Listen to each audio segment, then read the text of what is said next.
Welcome back to another HEF podcast. That is the podcast of the Home Education Foundation. Alex, man, I've got to give you a shout out before anybody else today, because this music, every time I hear the intro music, it doesn't matter if I'm feeling the podcast today or not, it gets my blood flowing, man.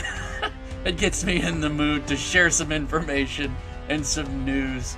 And I don't feel like a total nerd. It makes me feel like I'm ready for action. So thank you, sir, for such a wonderful sharing your gift with us and dedicating to donating this intro music to our podcast. You're brilliant, and thank you. All right, so you are here at the podcast of the Home Education Foundation. We go live every Monday at noon, rain, snow, shine, or the turn of a new year. And this Home Education Foundation was started by Brenda Dickinson, who has been the voice of parents in the Capitol for the last 40 years. Wow. And she recently retired, handed the torch over to none other than myself, Jason Crawford, the new lobbyist for the Home Education Foundation. Been mentoring with Brenda for the last couple of years, and my great admiration for her never wanes, and it never shrinks. She's done an amazing work, and we seek to do the same as we move forward. And we are here with the support of the parents of the free state of Florida who home educate their children and who love all of the freedoms that they enjoy to be able to teach their own kids in their own way. And we thank you for supporting us. If you are someone who has stumbled across and you haven't yet decided to support, or didn't know it was available, that is the sole method by which we are able to do the things that we do. flhef.org/support. There's a lot of options that are there. Brenda operated over the last several years without a lot of support, and she was blessed in that she didn't always necessarily need it. It wasn't going to kill the program, but bless her heart, absolutely, she has sacrificed end over end for it, and we're trying to make sure we're able to keep things going. So your support matters, and so does the support of our top sponsors. So we'd like to take a moment at the beginning of our podcast to always thank our top sponsors. We have Arete, FPEA, Fisher Precious Metals, and TBHC Group. And we do have a couple of more top sponsors on deck. We're discussing with them now some of the options, so we'll be excited to announce them as that grows. If you're interested in becoming a top sponsor, send us information at info@flhef.org, and we can send you our information packet on what it takes to become one. And without further ado, we do have a special guest today. Hello, Dina. Thank you for being with us. For those who don't know, Dina is probably the absolute reason why I'm here. But she has run a home education instructional program for, should I say it? over 20 years? 22 years. Yeah. And she's done a fantastic job. The level of community that has come out of that home education instructional program, and she's not only ran hers, but she's worked with others across the state outside of their community to help them get set up and rolling, because there's just a lot of details. There's a lot of information that isn't readily known or easily searchable, and there's a lot of history and experience that Dina has. And so she has worked with a number of them across the state to help get them formalized and get them rolling and help them understand what some of the pitfalls are before they hit them. And so she's a huge boon to the greater home education community in Florida, and we're very thankful to have her on our podcast today. So thank you. Oh no, Dina, you've been muted this whole time. Oh no, I'm so sorry. That is my absolute. Sue is the one who pointed that out too.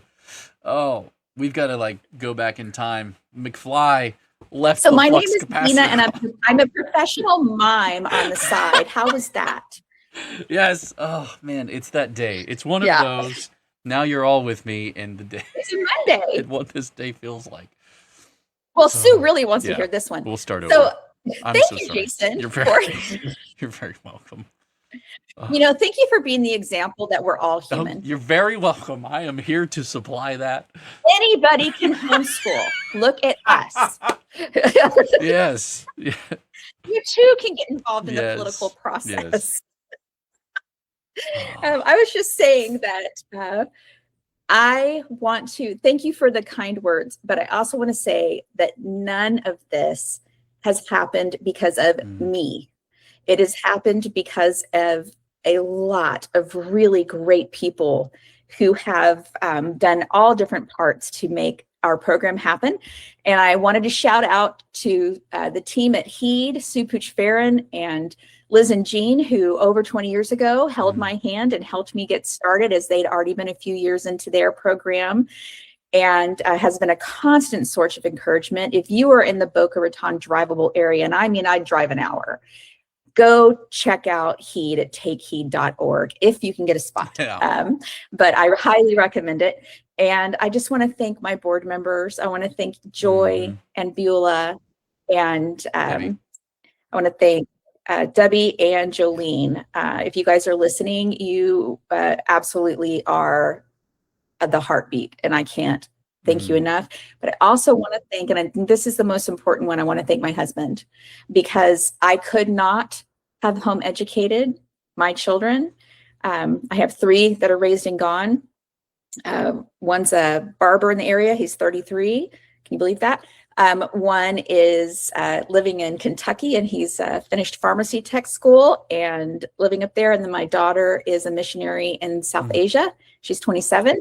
And I have a 12-year-old who I'm still homeschooling. So those things don't happen without a supportive husband. I could not have had a home education instructional program if it were not for him.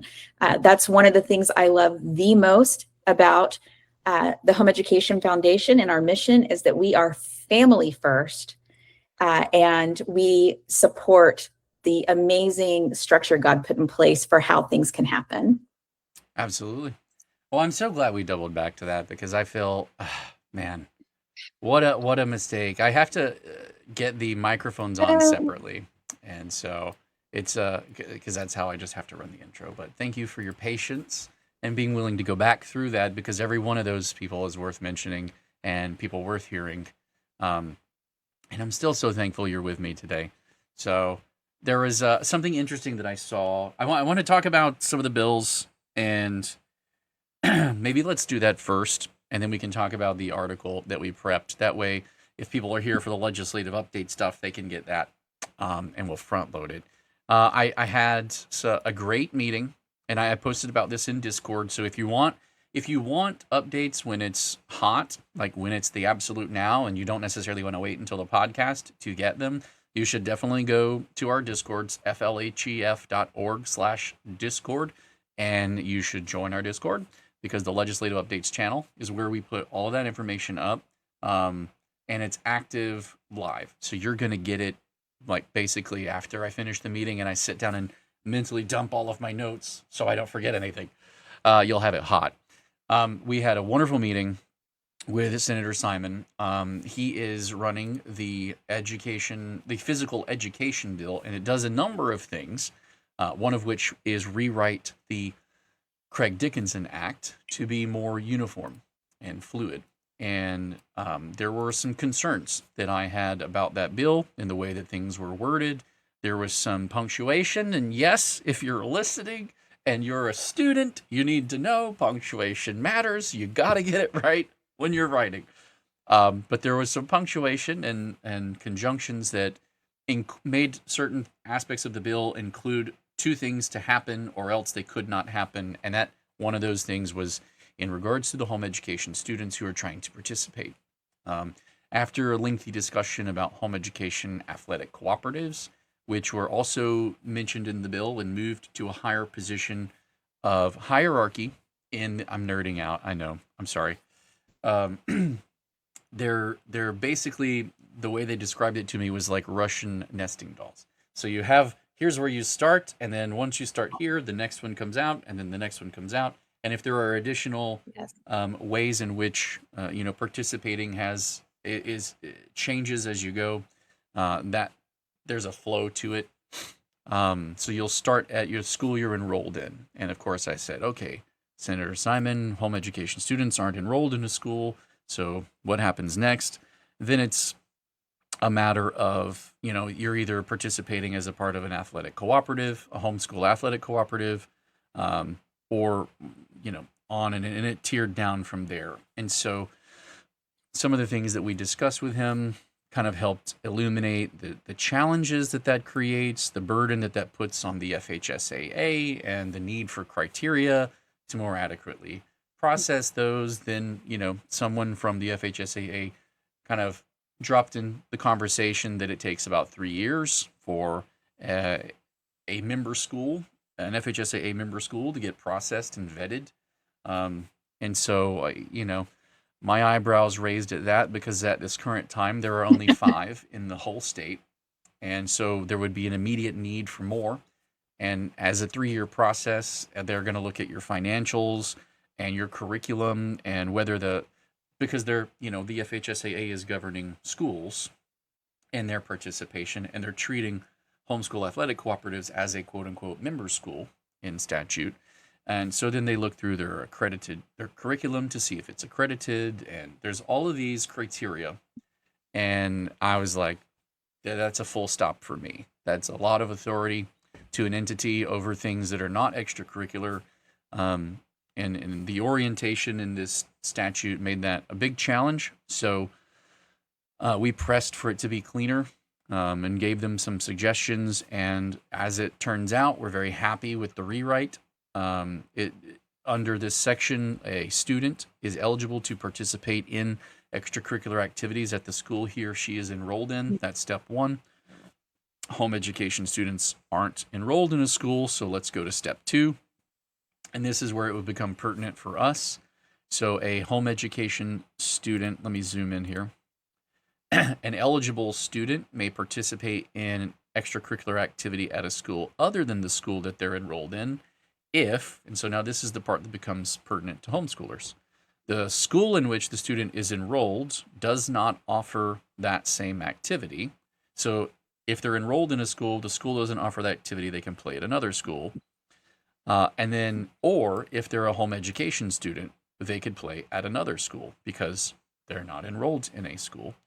But then they have to meet the next criteria of and the school at which the student will participate in the activity is located in the school district in which the student resides. So this goes back to that piece of the statute that we worked on last session in Senate Bill 248, which Senator Simon was good enough to run for and add our language to that, which protects students not just in their zoned school, but in the district, any school in the district in which they reside, which was already in statute, but we kept running into issues where school districts would push back, no, you can only play at your zoned school. No, you can only play at your zoned school. And that became such a default answer that we just got. And we would fight, and advocate for parents at every time that came up. We would get on the email trains and we would jump in, and I would present the arguments. We even did live stream podcast episodes about it. Him adding that line about clarifying that it was any school in the district really, really helped kind of circumvent those conversations, kind of get out ahead of them to stop them from even coming up. So this is where that kind of piece is preserved, but it's preserved for everyone. And that's the thing I like about this bill, is it's not creating special rules for anyone. And I expressed that over and over when I was lobbying with them, that this isn't about wanting special treatment for home education students.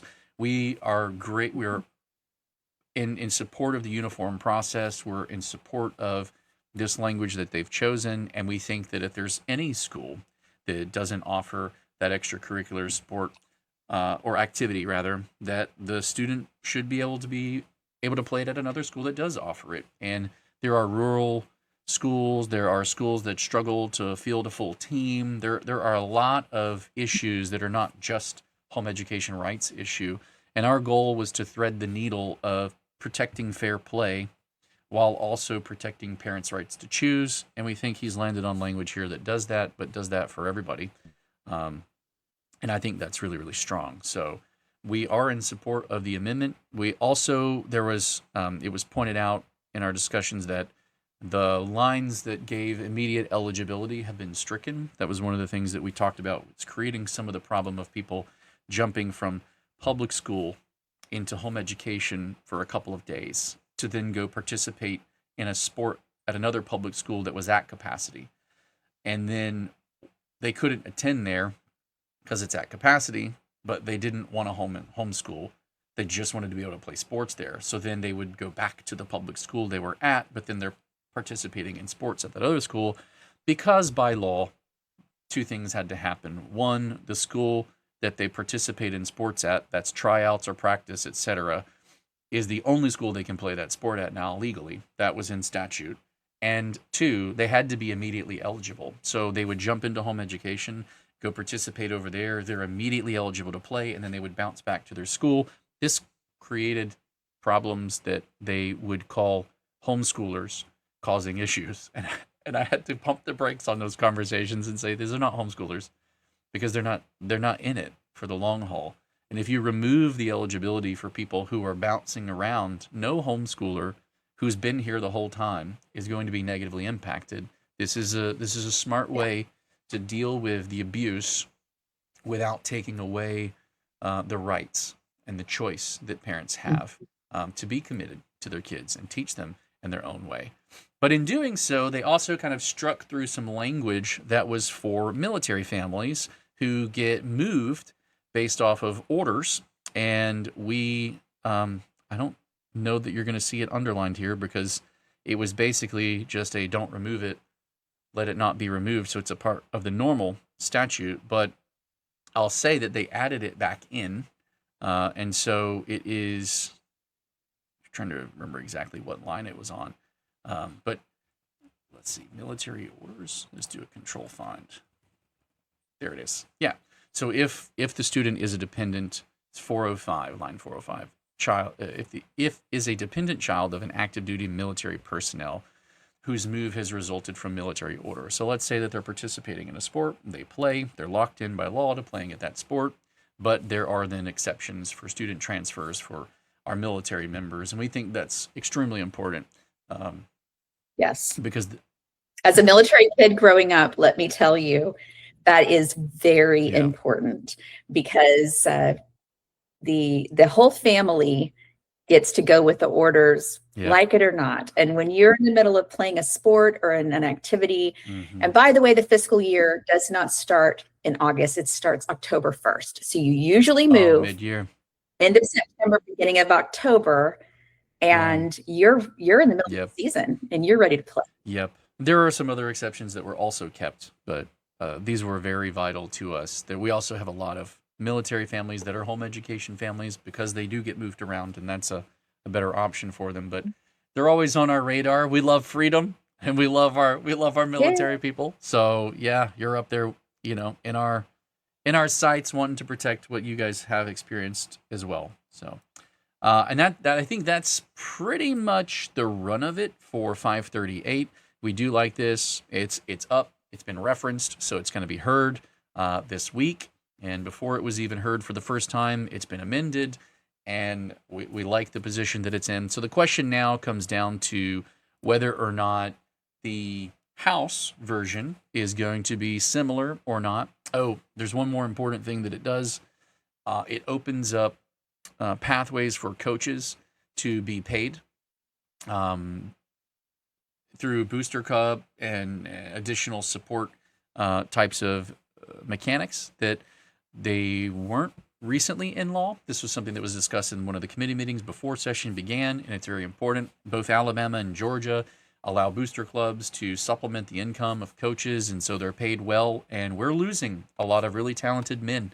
And from a standpoint of saying that this isn't a home education issue per se, but I look at our schools and I want to see more good men, show up and be active in that part of community and building young minds. And they can't afford to provide for a family, on such a low income, and it's challenging. And they're gone, and I think they're somewhere between 750 to 1,500 hours.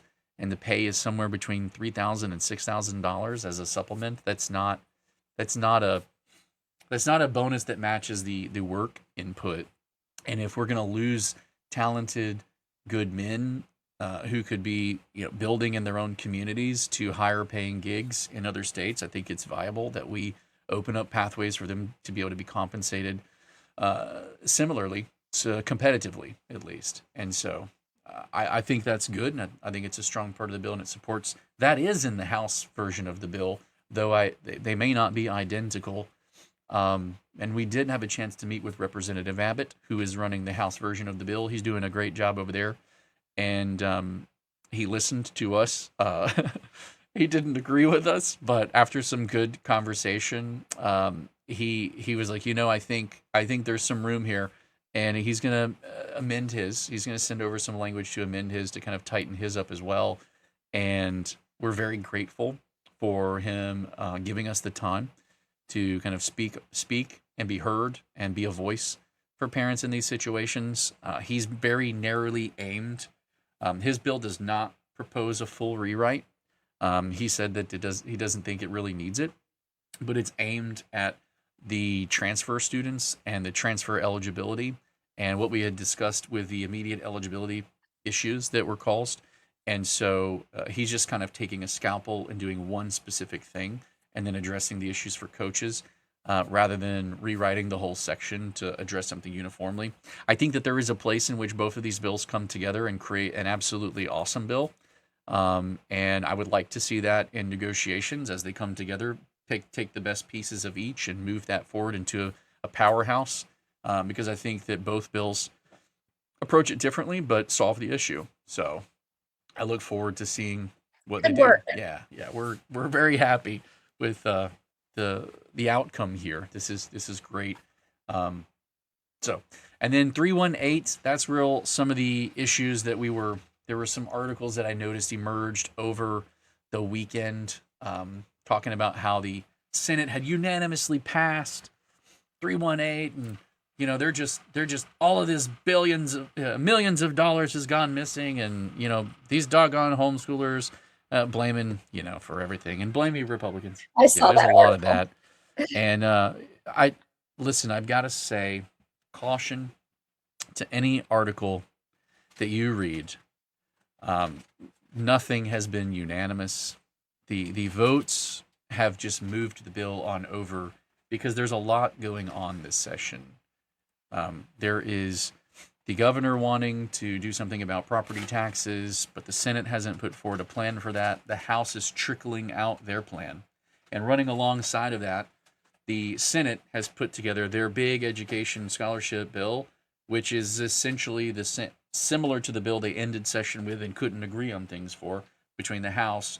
So you're going to watch this tug-of-war match go back and forth between what the Senate says that they want in education, but the House hasn't put anything out yet. Then the House is going to go and put out what theirs is going to put out, and then they're going to go and they're going to meet and they're going to discuss. And very similar to last session, there's a very, very high chance that we end up with nothing that looks like what we started with.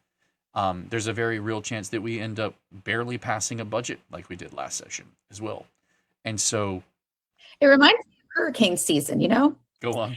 It's like, don't panic until the broadcaster panics. I love Dennis Phillips here in Tampa. He has one, he says, rule number 7. I feel like we need a lobbyist rule number 7. When you listen, it's going to go back and forth. The hurricane's going to Texas, the hurricane's going to the Panhandle, hurricane's going back to the Caribbean. It's going to change back and forth until the final vote. And we have seen that most of the things that could happen that we get concerned about don't happen because it's a long season, just like hurricane season. You don't know where it's going to go.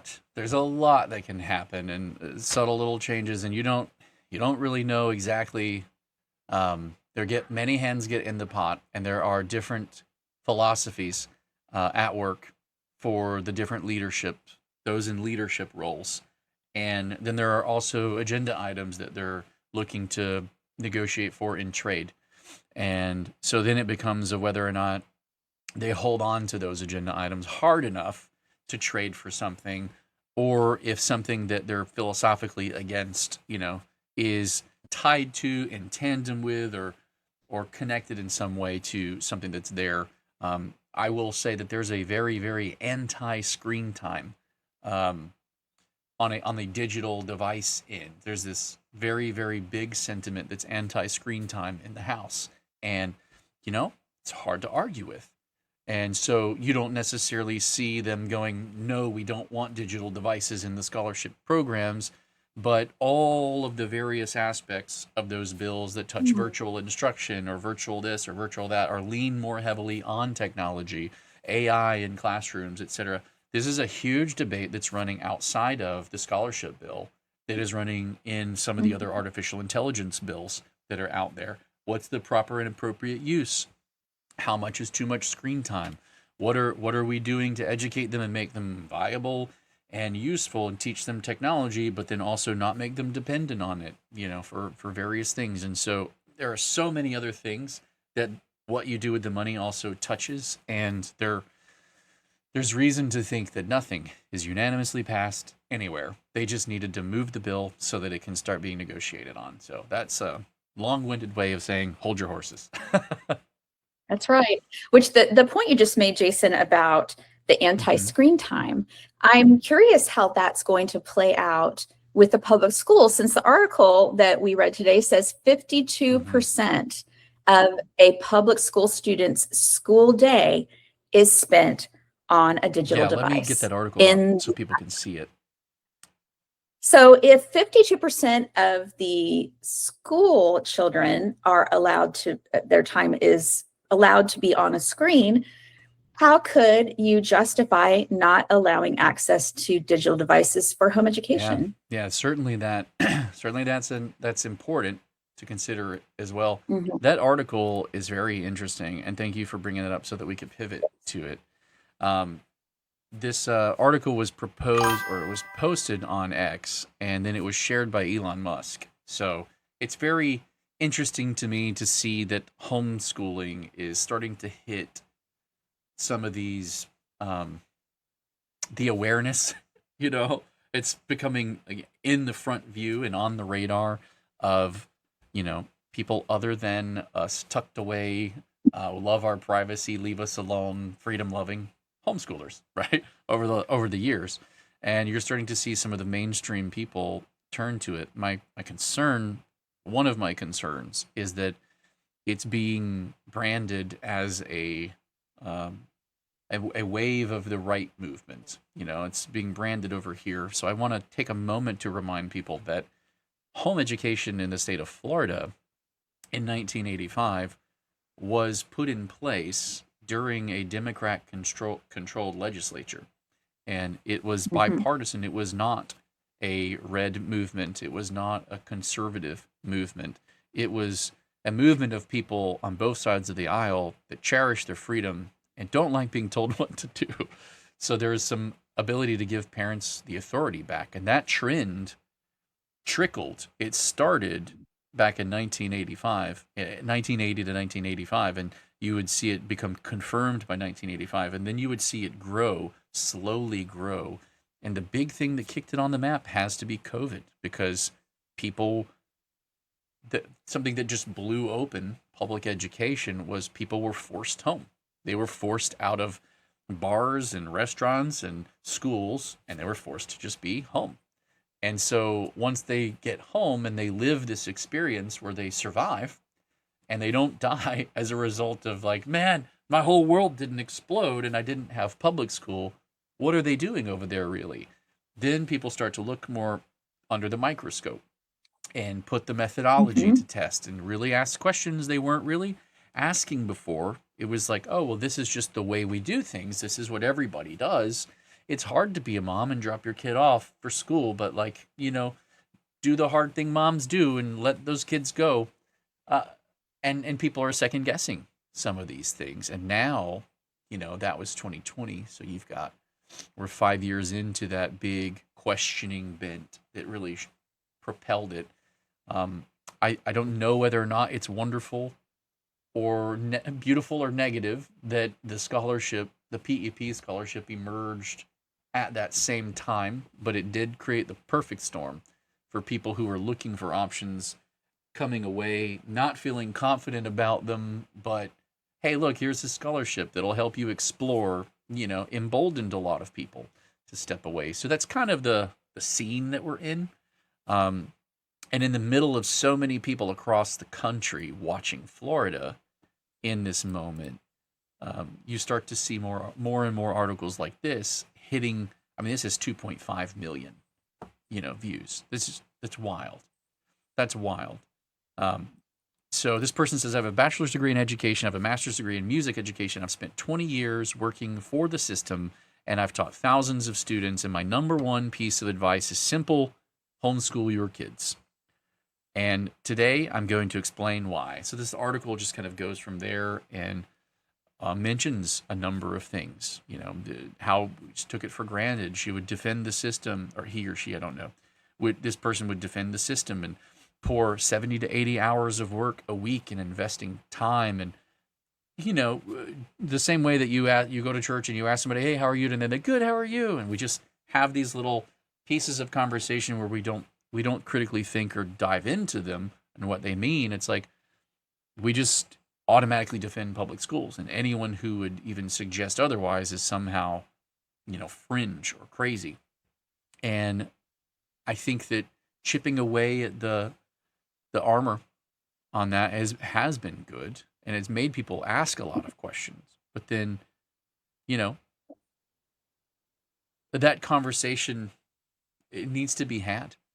But it's a big conversation, and there are still a lot of people who don't know what it means to homeschool. Like, what does that really mean? And you can see some of that play out here as this person develops their article. Dina, what stood out to you in this article? Wow, how dead on it is. This it was written by a man, and in the article also he talks that his wife is also a school teacher, public school teacher. And but this day and age, I double checked, it is a man. Honesty, yes. But it is. We are where we are. But it was so succinct.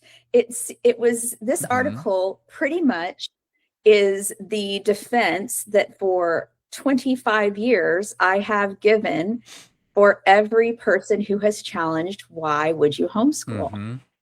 And it's an old cliche, homeschoolers being asked all the time, how can you do that? I could never fill in the blank, Jason. I could never stay at home with my kids all day long.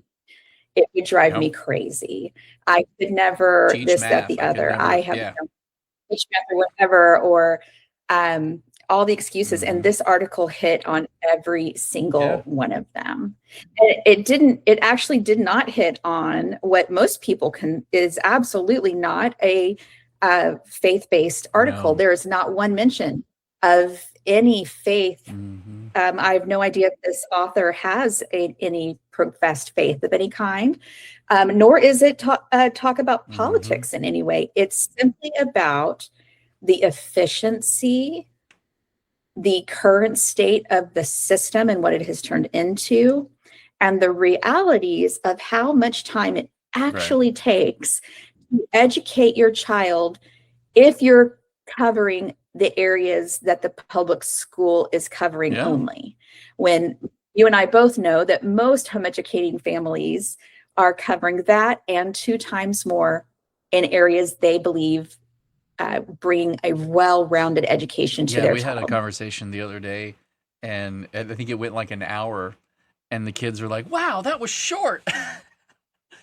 And one of their aunt was here, and she was like, short? And they're like, yeah, it's usually like 3 hours. And I was just like, oh, yeah, okay. I guess that's right. That's right. Well, in the whole, there's a wonderful book. If those listening have not read it, I highly recommend Thomas Jefferson Education. And Thomas Jefferson Education talks about what did it mean for hundreds of years. I mean, back to Greece. And what does it mean to be an educated Mm-hmm. person? And the public school system generally is only focusing on one quarter, maybe one half, depending on your school Yeah. system.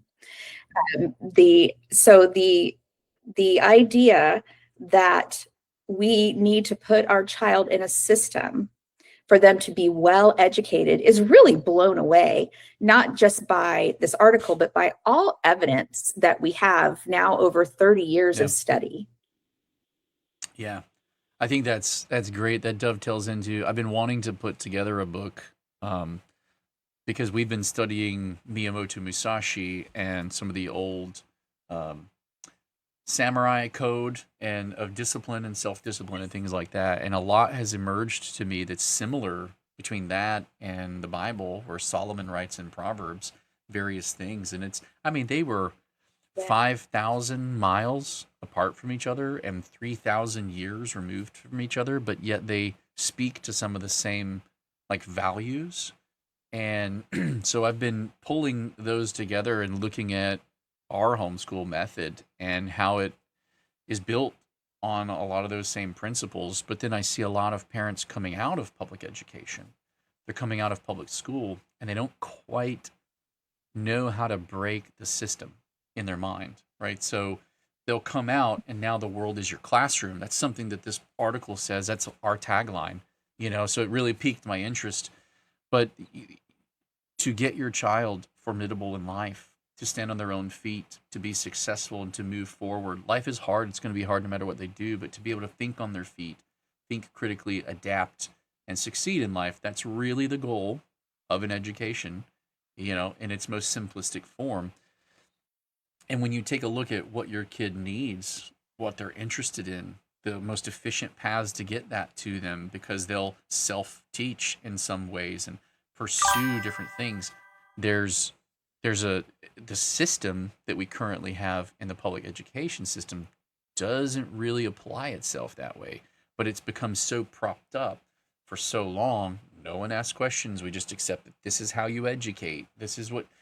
All of these are the things that are needed in order to be a well-rounded person. And it's like, I don't know. I think that fourth grade math, you're probably getting an A on that test is not really going to change your life, but whether or not you learn the habit of lying or cheating or pushing yourself because things are hard and you learn to like challenges, that's a character trait. These are integrity, resilient mind issues. Those need to be grounded early. Succeeding at that as a value system and fourth grade and getting an A on that is going to be far more life-changing than what you got on your math test. So as a parent, being free to dismantle that system in your own home when you're doing your own education program and build it your own way is critical. That freedom and that mindset is critical. And it's still a challenge for parents coming out of the public school system to look at that as the quote unquote tried and true method, but we'd like some more of our time back, right? And that it's not quite a one for one moving from there to here and that being all you got out of it. There's so much that you sacrifice as a homeschool parent, so there needs to be so much more you get out of that sacrifice for your kids. And I think not to risk rambling, but I think that's something that I would love to see more people talking about, how to pull and squeeze out all of those things. But in order to do that, you've got to kind of mentally and emotionally distance and dismantle that systematic approach, break it apart and say, for us, what parts still work? What parts are still important? What do we preserve? Is any of it worth preserving? That's a tough question, but ask it and be willing to put it all down. Be willing to walk away from all of it and don't feel the need to jump into a new system right away. Because there are a lot of systems out there. Everyone will sell you a system. There is no lack of people who will sell you a system, period. The goal is got to be you as the parent. They're your kids. See them for who they are and who you dream they can become and plot that course and don't let anything deviate you. Oh, but you've got to have this accreditation, or you've got to have that, or they're not going to be able to. What if you don't socialize them? Like, well, we are. My kids just socialize with adults, so they speak, like adults, Yes. and not like TikTok brain adolescents. Imagine that. It's a very different kind of thing. Yeah. Yes. Yeah, that's exactly right, Jason. When I do a lot of consulting with individual home education families, or a lot of families who want to home educate, and they will come to me or to our program and want, how do I do this? How do I pull them out of this system? When they're coming to it without having been in the system, it's a lot easier. But when they're pulling out of some kind of a system, public, private, online, whatever, it's still a formulaic system that they have to follow and are owned by at that point in time legally, in whatever way. The first thing I tell them, and it's against everything within them, but I tell them, the first year you homeschool, the number one thing you need to do is get to know your kid. Yeah. Just spend the year getting to know your child. Find out what's their learning style, what are their interests, what really frustrated them about the system they were in, and what did they like about the system that they were in. How do they score? And it doesn't have to be like a number, but just in the ease and understanding, and just basic tools of learning. Do they understand, for their level, the basic math that they're able to comprehend right now? Do they understand how to communicate and communicate in writing if they're old enough? Do they understand how to interface with people in an environment that promotes learning in whatever way? That'll take you a year easy, much less anything academic you decide to take on that year.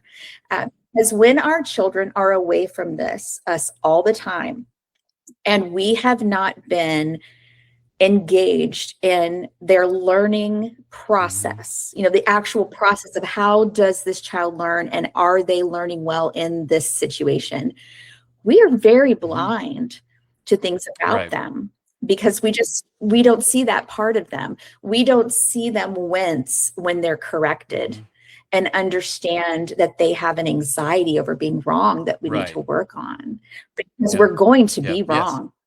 And most of us who have gone through the public school system have learned that failure is fatal, when the truth is failure is necessary. Yeah. It hurts, though, like leaving the microphone off for the first 5 minutes of the podcast.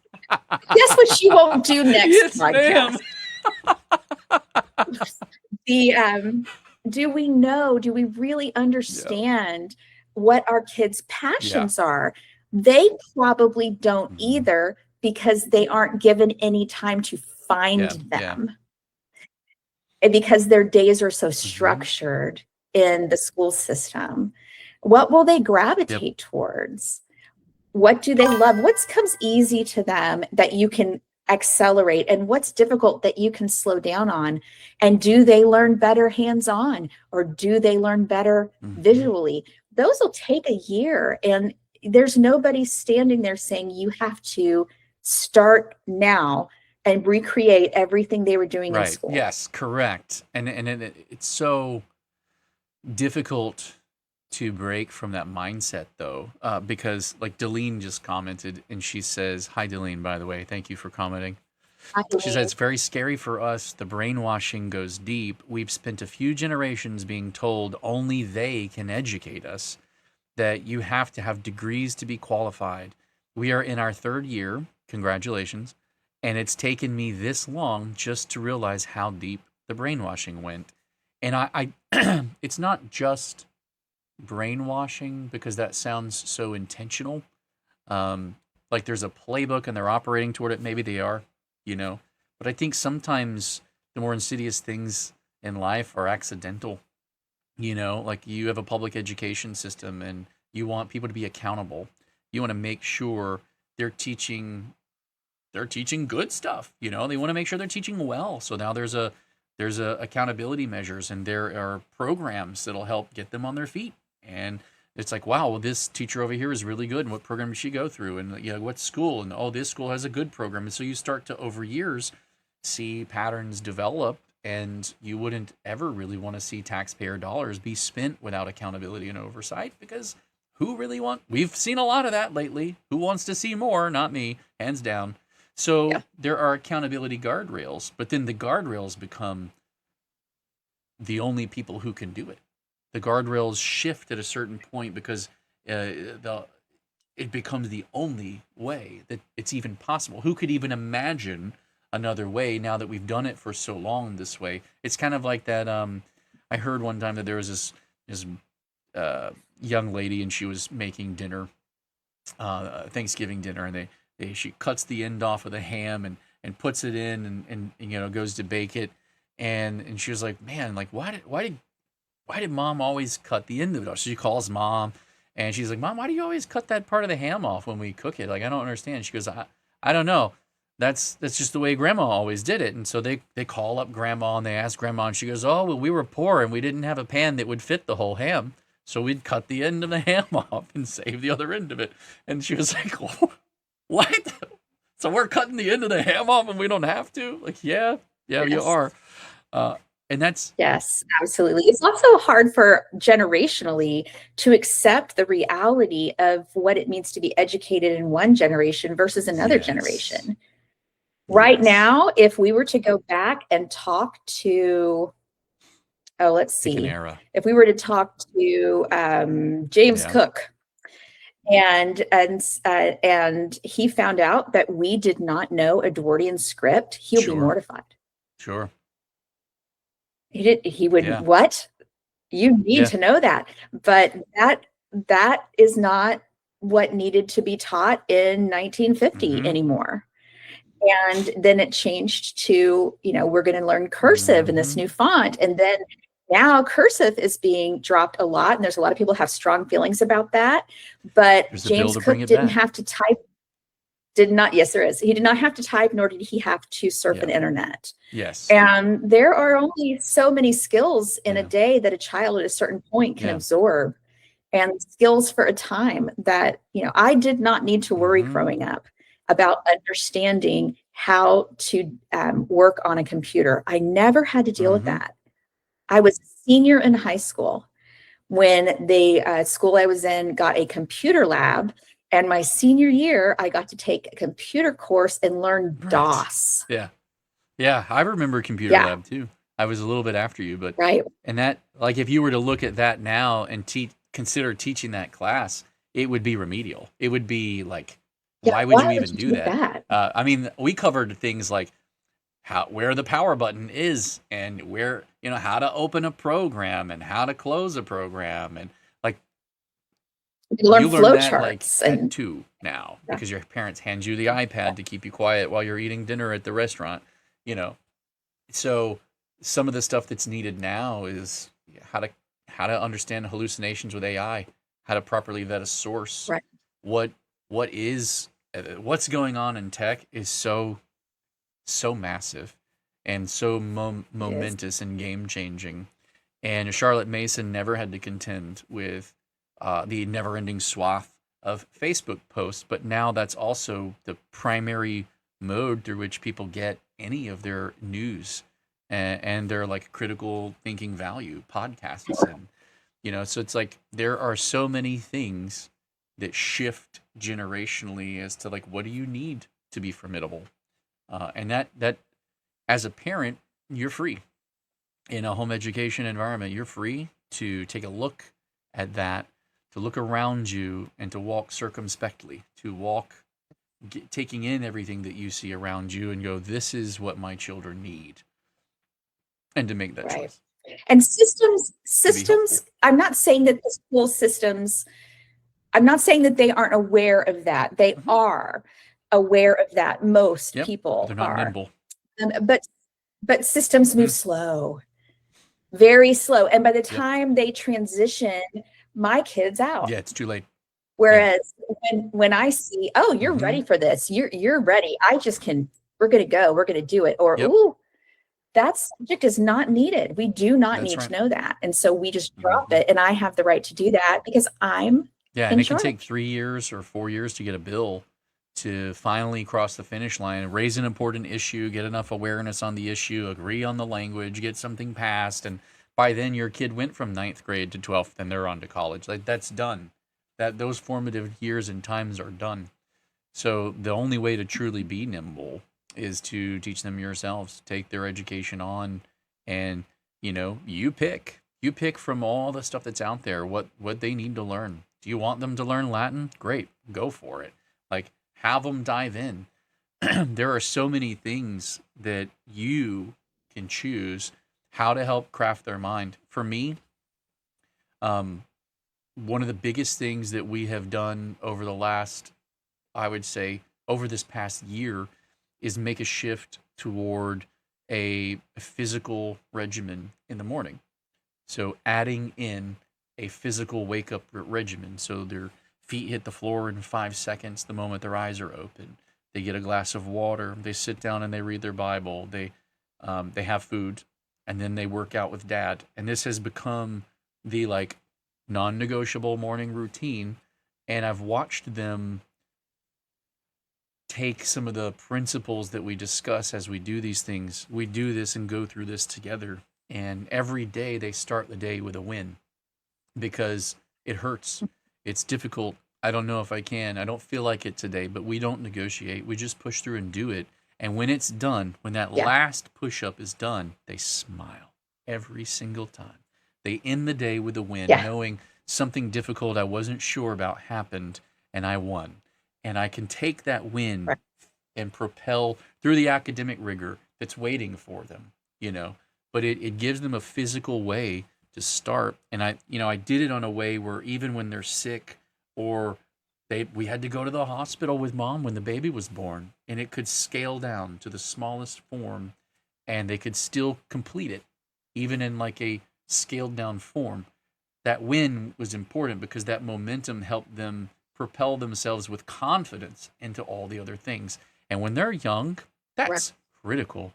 Every A or B they don't get on a test feels like failure. And they're like, it's just a constant chipping away at who they think they are, how they see themselves, whether or not they're good enough. And, they never meet up to a standard because they've got to be perfect. And everyone's A's, even though a C is actually the average and the norm. But no one should ever dare get one of those. There's just so many things about this system that give you as the parent, when you step out of the public school system and into crafting your own homeschool program, you are free to set your own standards. That's something we fight for heavily and hard, and we believe in it firmly. In this article, I'm going to go back and read a section real quick because I think it's pertinent to this, and it says it so well, so I'm just going to read it. It says, I'm going to be fair to parents. Most parents aren't dumb. I agree with that. They can tell the system has problems. They know test scores aren't great. They know teachers are stressed. They know kids are anxious. But what most parents don't realize is this: it's worse than you think, and it's worse than you can imagine. Parents assume when they drop their kids off, something like this happens. Their child gets meaningful instruction across the day. Teachers can teach without their hands being tied. Their kid is treated like an individual, and there's order, structure, and accountability. There is none of this. Zero, nada. Public schools prioritize compliance and avoid legal issues above all. They are run like a giant HR department.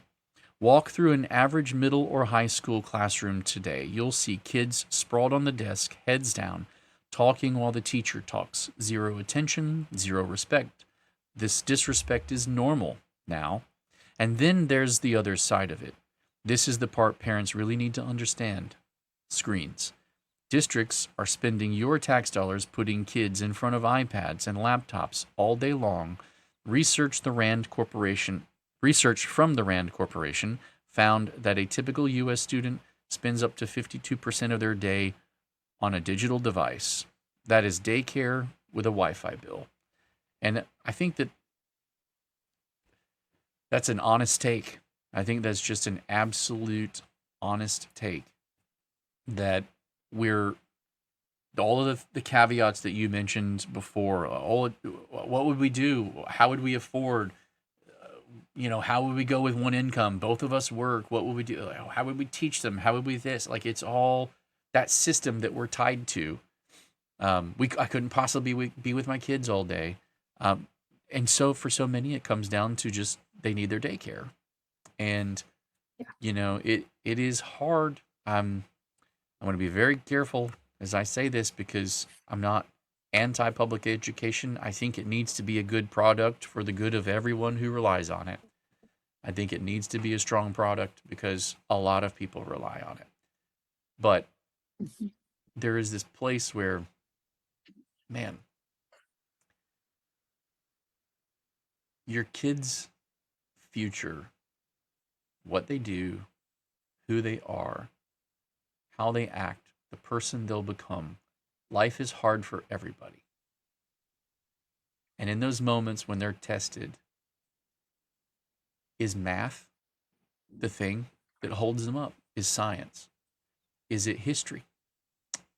What is it? What can you pass on to them that's going to get them through those hard moments? And does public school teach it? That's kind of the ultimate heart question to ask. And then if not, homeschool your kids. Teach them. You take it upon yourself to start there. Let that be your starting point. Craft it, draft it, write it down, cooperate with people in a community of a like mind with you who want the same thing with your kids, so you're not doing it alone. Many people have gone there, so you don't have to reinvent the wheel. But be very wary of anyone selling you a system. I'm not going to sell you a system. I'm not going to advocate for a system. Whether it's public school, private school, this curriculum, that curriculum, or any other programs, you are enough as the parent. You're smart enough. You got yourself this far. You can do it for them too, and you can teach them how to do it for themselves as well. And for the ones that they'll come after them, you can take back that cycle, and you can be free thinkers, critical thinkers. Yeah. Absolutely. Yes. And homeschooling is a 24/7, 7-day-a-week gig. Yeah. Yeah. 100%. You can, it does not have to only be Monday through Friday with the work issue. Yeah. So many people are coming to home education now that both incomes are required. And and with that comes a fear of, I can't. But the truth is that you work 40 hours a week, maybe, depending on your job. There's a lot more hours a week. And nobody says that your home education can't start at 7 p.m. and go until 9 p.m. And then on Saturday and Sunday afternoon, you do other stuff and you get more education hours in than the school system does. There's no required hours or limitations in the state of Florida on when and how you educate your kids. You're free. Yeah. Absolutely. Well, thank you. We're at our hour mark. Is there anything else from this article that really stood out to you that you want to hit before we close out today? I think that the thing that impressed me the most was that this was written by someone who loved his career, who loved being a teacher. His wife is a teacher. They have every reason to not say homeschool your kids. And, because that system is their livelihood. At least it was until he left. And that's if you will just look right now at the number of public school teachers who are exiting the system, who love teaching, that's important for us to pay attention to. Yes. Yeah, I think that's a huge thing. And, he says, zoom out. The trend is obvious. Homeschooling isn't a fringe thing anymore. There's a lot of programs and communities and more socialization opportunities than ever. It's a better kind of socialization. What parents don't realize is how fear-based public schools have become. Trauma, fights, chaos, constant stress. When you remove fear, learning accelerates. When the nervous system isn't in survival mode, the brain can actually do its job. Kids often move faster, not slower. And as a parent, that's what you want. Curiosity intact, confidence intact, conscience intact. This is your final warning. I don't judge parents who choose public school. I get it. It's the default. It's convenient. It's what everyone assumes is normal. And I was one of the strongest defenders of the system. But if parents truly understood what was happening behind those walls, a lot of people would make a different choice. So yes, homeschool your kids. I think that's a great way to end it. I think that there's just a lot that your kid needs that's not part of the 4 core subjects or a policy about instructional academic rigor that is being pushed into this systematic approach. I think it's huge. I think it's a big system, and I think you can do a great job by yourself. So we'll leave it at that. Here, here. Of course, the Home Education Foundation would say that. And having said that, thank you so much for having me on. I have to go home educate my child after this. Do that. We'll just go ahead and wrap up then. I'll say thank you again to our top sponsors. Thank you to Arete, FPEA, Fisher Precious Metals, TBHC Group. Thank you to the parents in the free state of Florida who home educate their kids and believe in it fully and support the work that we do protecting their freedoms by being the voice in the capital for those parents. We thank you very much for being with us. Enjoy your Monday and enjoy all of the memories and moments that you've taken back and are yours.